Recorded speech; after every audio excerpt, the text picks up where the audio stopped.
as vezes que você tiver, sabe aquela vontade incrível de fazer uma coisa diferente, diferenciada e tal, você vai resistir, você não vai fazer. Por quê?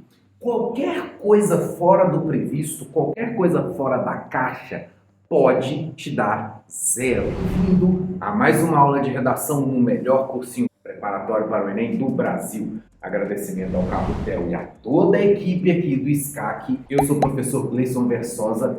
Vou dar para vocês nesse curso de redação todos os detalhes, o caminho das pedras para que você pontue bem na redação. Bom, pessoal, então na aula de hoje é o seguinte. Hoje eu vou mostrar para vocês algumas situações que podem levar a sua redação a tirar nota zero, tá?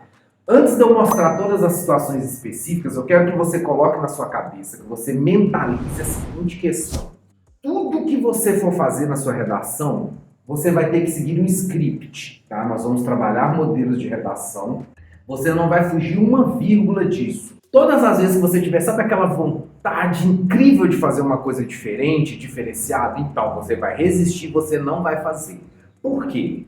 Qualquer coisa fora do previsto, qualquer coisa fora da caixa, pode te dar zero. Então você vai evitar com toda a força que você puder, fazer qualquer coisa fora disso, tá? Vou mostrar para vocês quais são os critérios que a banca considera como critérios capazes e passíveis de dar zero. E aí eu vou lembrar para vocês que naquela aula anterior eu falei sobre os corretores, como os corretores aplicam os critérios de correção. E agora, como eu vou mostrar a nota zero, eu vou dizer para vocês o seguinte. É o caso que o corretor mais gosta. Por quê? O corretor ganha R$3 por provas, mais ou menos, ele leva só 1 minuto. No entanto, se ele pegar na sua prova alguma coisa que já seja passível de zero, ele não vai levar nem 10 segundos para te dar zero. Ele vai adorar a sua redação, porque ele simplesmente vai pegar, vai clicar lá, zero, ganhou R$3, passou para o lado e já pegou a próxima redação para ganhar mais R$3. Então não vamos dar esse prazer para o sujeito de pegar a sua prova, te dar zero e ganhar R$3 sem fazer nada, tá? Então primeiro eu vou ler para vocês, pessoal, aí no slide 1, quais são os critérios que a banca pode atribuir nota zero para você, tá? Então a primeira é não atender a proposta solicitada ou que seu texto possua estrutura que não seja estrutura dissertativa argumentativa. Depois eu vou explicar mais um pouco sobre essa questão do tipo do texto e sobre a questão de atender a proposta, que nada mais é do que seguir o tema, tá? Então, se a sua redação estiver fora do tema, ou se a sua redação, ao invés de fazer um texto dissertativo argumentativo que explica a solução para o problema, a sua redação partir para o caminho de contar uma história, a sua redação imediatamente vai tirar zero, ok? Não apresentar folha escrita, né? Ou seja, nada escrito na folha, ou seja, se você for lá e deixar em branco, é claro que você vai tirar zero também, né? Agora a questão das linhas, galera. A questão das linhas é muito séria, tá? Você tem que escrever no mínimo 8 linhas. No mínimo, tá? O texto diz mais de 7 linhas, ou seja, são 8 linhas. Porém, tem um detalhe nisso daí que a gente tem que ficar muito atento, tá? Você vai ter à sua disposição 30 linhas para que você escreva, tá? Professor, se eu escrever essas 30 linhas, eu já estou automaticamente imune a tirar zero sobre a quantidade de linha? Não, jovem gafanhoto, não. Por quê? Caso você, por alguma razão, circunstância, ou mesmo acaso do destino, nessas suas 30 linhas escritas, se você foi lá, por exemplo, e copiou 20, essas 20 copiadas não valerão, entendeu? Então, assim, tudo que você copiar do texto motivacional, eu vou mostrar o exemplo para você daqui a pouco, ou que não seja do texto motivacional, ou seja, você foi lá na prova de história, você foi lá na prova de geografia e pegou alguma coisa e anotou, isso não é considerado como sua linha. Quando eles dizem o critério de 8 linhas ou mais, são 8 linhas ou mais de próprio punho, ou seja, são 8 linhas ou mais que você escreveu da sua cabeça. Então, se você foi lá e fez 30 linhas copiada ou escrevendo com suas palavras, aquilo que te deram não será considerado e você vai tirar zero, tá? Então, você tem que ficar muito atento que essas linhas que a gente está falando, elas são contadas em função do que você escreveu. e não em função daquilo que você, porventura, tenha copiado ou parafraseado.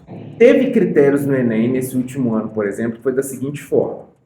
Se você fizesse uma sequência de apenas 3 palavras, apenas 3, iguais àquelas do texto motivacional, automaticamente isso já seria considerado cópia.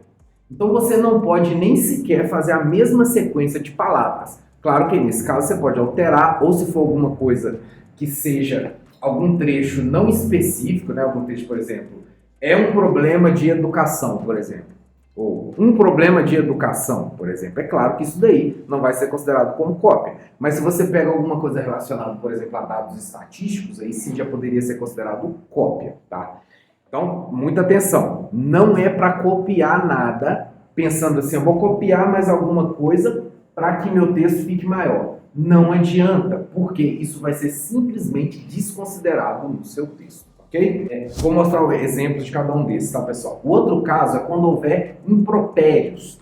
O que seriam impropérios? Seria qualquer palavra que não seja condizente com a seriedade do concurso. Então vamos lembrar, pessoal, que você está fazendo uma prova oficial, uma prova que vale a entrada dentro de uma instituição, uma prova que tem critérios jurídicos, uma prova que tem que ter o decoro. Então você não pode ir lá, por exemplo, e falar palavrão. Você não pode ir lá e xingar ninguém. Então qualquer impropério, qualquer coisa fora daquele padrão óbvio, daquele padrão certo, de você manter ali o nível da prova, vai te dar problema. Inclusive, presta atenção, tem gente que gosta de usar o recurso das aspas, né? Então você foi lá, diz assim, olha, o Brasil está uma M. Você vai colocar lá entre aspas. Vocês entenderam o que isso quer dizer, né? Você vai colocar entre aspas. Puxa, me salvei aqui, hein? Coloquei entre aspas. Não. Você não pode, nem mesmo entre aspas, tentar utilizar esse recurso. Porque se você fizer isso, vai tomar 0. Não pode. Então, o Brasil está uma M. Não, de forma nenhuma. O resto do texto está todo bom. Fiz mais 30 linhas maravilhosas, meu texto está ótimo. Por causa dessa palavrinha, ou qualquer outra palavra que seja uma palavra que não seja condizente com o decoro e a seriedade do exame, você automaticamente vai tomar 0. Então você não vai fazer isso, tá? Tudo que você tiver vontade de fazer fora do script, você vai abandonar jovem gafanhoto, porque vai dar errado. Não faça isso, ok? Outra questão que vai dar problema caso você faça é, se a sua redação apresentar nome, rubrica ou qualquer outra forma de identificação no espaço destinado exclusivamente ao termo da redação, será considerada anulada. O que isso quer dizer? Ó, eu falei para vocês na outra aula que essa sua prova ela vai ser escaneada, tá?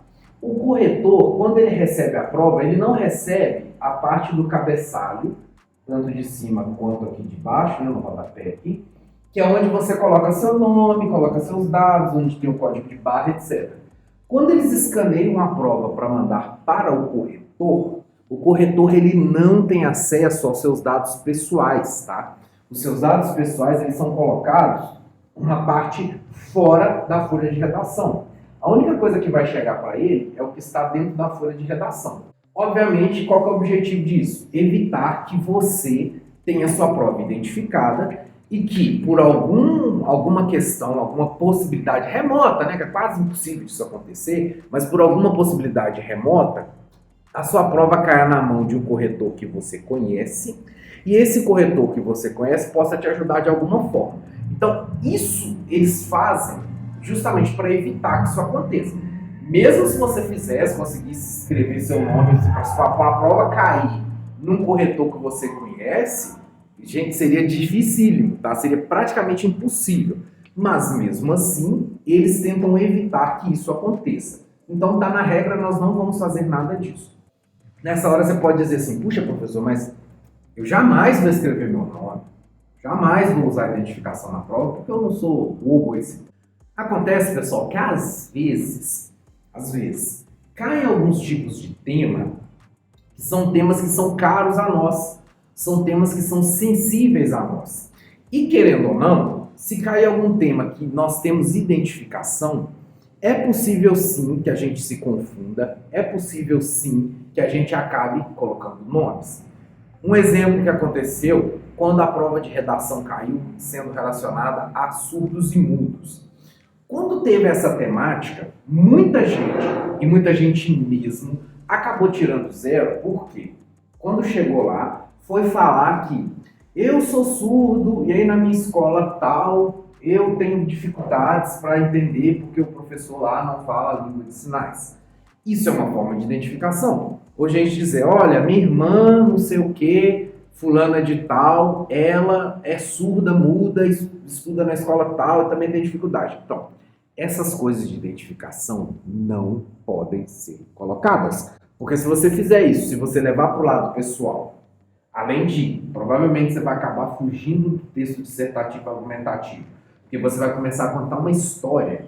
Também é bem possível que você acabe caindo no problema de que, quando você for contar a história, você também vai ser identificado. E se isso acontecer, você tira zero, tá? Então não pode de forma nenhuma. Se você fizer isso, com qualquer forma de identificação, você automaticamente tira zero. Outro problema, esteja escrito predominantemente ou integralmente em língua estrangeira, sim, às vezes aparecem textos escritos em outra língua, que também não vai contar. Ah, professor, fui lá, fiz uma citação, um pedaço, um trechão de música lá em língua estrangeira. Ou, sei lá, estava acabando minha redação, vi que sobrou espaço, eu fui lá e mandei uma citação lá daquela minha banda predileta em língua estrangeira. Essa parte não vai ser considerada porque o examinador não tem obrigação de ler o seu texto em outra língua, tá? Então, você foi lá e escreveu 10 linhas lá, fazendo aquela citação maravilhosa num livro que você leu em outra língua, essa parte também não será contabilizada, mesmo que seja uma letra de música, alguma coisa que você vai dizer, ah, mas todo examinador conhece o Guns N' Roses, todo examinador conhece o Metallica. Não conhece. Então, você não pode fazer isso, porque a prova tem que ser feita em língua portuguesa. Claro que, no caso das citações, quando a gente for trabalhar, por exemplo, as citações dos autores, você pode e deve escrever o nome do cara na língua estrangeira. Porque, afinal de contas, se o cara chama Rousseau, você não vai traduzir o nome dele, ele chama Rousseau. O cara chama Rousseau. Só que você não vai fazer a tradução em francês do que ele disse, só vai colocar o nome dele em francês, que é Rousseau. Só isso, mais nada, tá? Então não é para você inventar o texto em outra língua, você vai simplesmente colocar a citação na língua do cara, tá? Apresente letra ilegível que possibilite a leitura por 2 avaliadores independentes, que vai configurar anulada. Você foi lá, você está escrevendo que nem naquelas letras egípcias lá, aquele negócio todo confuso, ninguém entende. Quando você fizer isso, vai ser passado normalmente pelos 2 examinadores. O primeiro vai colocar a letra ilegível.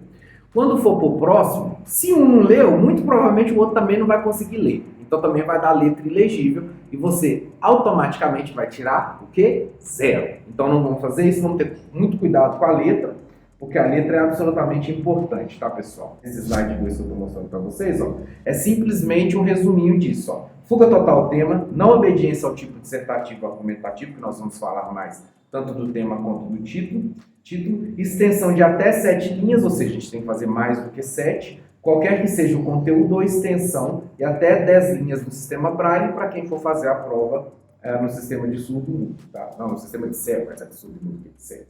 Cópia do texto da prova de redação ou do caderno de questões sem que haja pelo menos 8 linhas de produção própria. Você foi lá e copiou tanto do texto motivador quanto de qualquer outra prova, não vale.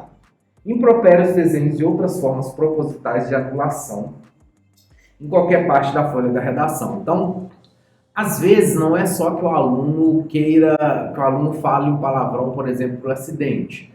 Às vezes você foi lá e riscou, colocou um X, essa parte também automaticamente será anulada, tá?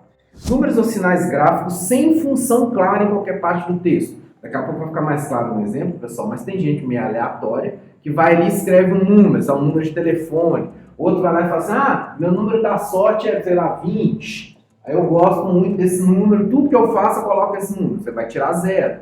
Ah, porque eu tenho que colocar o telefone, porque senão eu vou esquecer, você vai tirar 0. Então tudo que for aleatório, que for tipo nada a ver, você tira 0.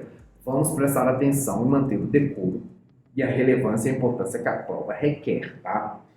Parte deliberadamente desconectada. Vocês já devem lembrar que saiu na mídia um pouco tempo atrás falando do hino do Palmeiras na redação.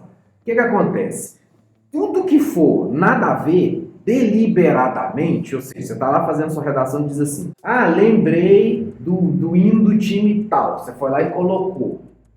Não tem nada a ver, por isso que fala deliberadamente. Ou o seguinte, você foi lá e escreveu sua redação, principalmente se for um tema muito sensível, sabe aquele tema muito caro, aquele tema que você gosta bastante e tal, você foi lá e escreveu sua redação, aí no fim você vê aqui, colocou hashtag não sei o que, você vê que escreveu fora fulano, você vê que escreveu salve os animais, bababá. Tudo aqui que você colocou desconectado, ou seja, que não está dentro do seu texto, com uma função clara dentro do seu texto, ou seja, lembre-se que você está fazendo um texto dissertativo argumentativo, e esse texto dissertativo argumentativo, ele tem uma função, tá? E dentro dessa função, você necessita, você precisa fazer com que o seu texto tenha a função de explicar alguma coisa, defender um ponto de vista e, no caso do Enem, dar uma resolução. Se você fugiu disso e começou a fazer coisa nada a ver, a coisa nada a ver vai te dar 0, ok? Então você não pode de forma nenhuma fazer isso. Voltamos na assinatura, nome, iniciais, apelido, codinome, tá? Fora do local devidamente, que é o separado, designado para assinatura. Texto predominante ou integralmente em língua estrangeira, folha em branco e texto ilegível, tá?